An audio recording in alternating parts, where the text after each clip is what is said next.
just, unloads a barrage here. You got 15 seconds. Go ahead. I'm sorry, am I going too fast for you? I'll try to slow down a little. I apologize. Going a little long. Yes, you're going a little bit long. No, one, when you talk about bipartisanship, I've been in state government, I have worked in state government, I've worked across the aisle, and if you look at my history, I have the ability to do that. I'll be happy to address these things more as the next question comes along. Okay, well, we'll be back after a short break. We're going to take a look at the Twitter reaction to the debate so far, plus we're going to tackle some of the state's most talked about topics in our... The attacks on Mike Ross are not true, and a smear on his family business. There was never a Justice Department investigation, and the House Ethics Committee approved the sale. So why is Hutchinson attacking Ross's family for building their small-town business into a success? To cover up the fact that he got caught cheating on his taxes, and the fact Hutchinson was a D.C. lobbyist who has a record putting millionaires... Is inevitable, and how does that play into overall what you feel the state needs to do on that front? This is where I want to use my experience. Probably no one has been governor of Arkansas with the kind of law enforcement experience I've had, from being a federal prosecutor to leading large law enforcement agencies. We have a drug problem, we have a crime problem in Arkansas. We have to change behavior.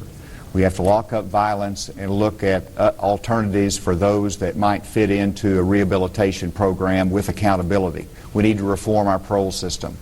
And so the question is a $100 million prison inevitable?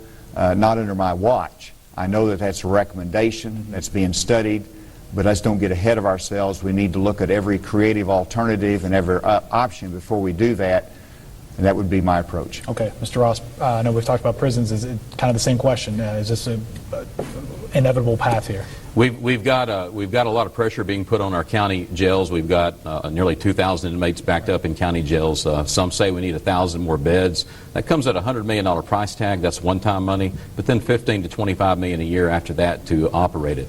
I think the jury's still out on it. I'm anxious to see some studies, work with the legislature on it. But if we do build, whether we build another prison or not, I want to see meaningful reforms to our criminal justice system. We need smarter sentencing. We need alternative sentencing for some nonviolent and for some first-time offenders. We need more drug treatment courts, veteran treatment courts, and it's going to require more probation and parole officers, but that will come at a fraction of the cost of a new prison. We're going to move on right now. We certainly do appreciate the dialogue over the last hour. You guys have been gentlemen for coming in and discussing things with us. Hopefully it helps the undecided voters out there take a stand when it comes election day. Now, as we end this broadcast, we want to give each of you time to directly appeal, take a look right in the camera, and talk to those voters out there. Mr. Hutchinson, let's begin with you.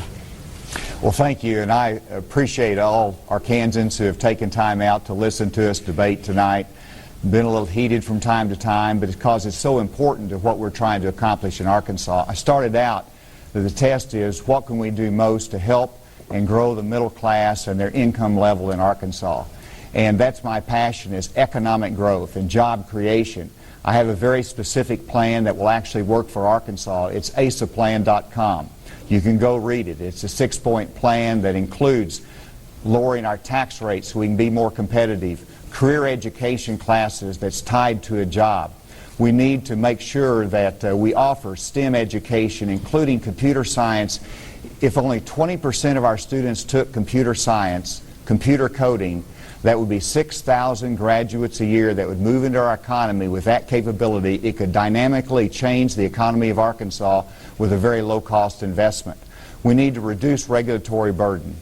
I have been blessed in Arkansas. I've served 2 presidents in high positions, but the highest honor I could have as a public servant would be to serve the people of Arkansas as your next governor, and I'm here asking for your vote and look forward to the closing days of this campaign as we really tell what we want to do for the state of Arkansas. Thank you very much. Mr. Ross. Well, Bob, David, thank you very much for hosting, in Channel 4 and NBC for hosting this debate this evening.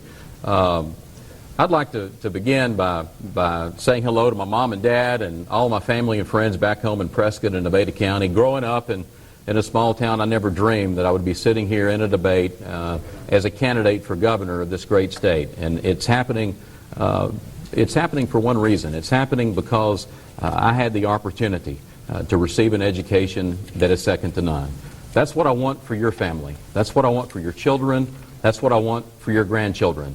I have a positive vision for the future of this state, and it starts with education. My parents were school teachers. I'm very passionate about education because I believe that is how we create more and better paying jobs. That's how we move the middle class and allow more people to become part of the middle class in this state. Job creation. I want to be the biggest economic ambassador this state's ever had, and the way we do that is by having an educated, trained, and skilled workforce. Number two, I have a plan for lower and fairer taxes. I'm going to implement my plan exactly the way Governor Beebe took the sales tax off groceries. We're going to balance the budget first. We're going to do these things in a fiscally responsible manner as the state can afford it. We're going to balance the budget first. We're going to fund education, Medicaid, public safety, and as we have revenue growth, we're going to continue to cut taxes for hardworking folks all across the state. And finally, I want my daughter, I want your daughter. I believe all women in this state deserve to make the same amount of money as their male counterparts with the same education doing the same job. I feel very strongly about giving women in this state the opportunity to be able to earn what their counterparts earn. And domestic violence, we're going to send a message loud and clear all over this state that domestic violence will no longer be tolerated in Arkansas. I have a positive vision for the future of this state, and I hope you'll read all about it at MikeRoss.com. Thank you. Thank you very much. Mr. Hutchinson, thank you both very much. And we want to thank you for joining.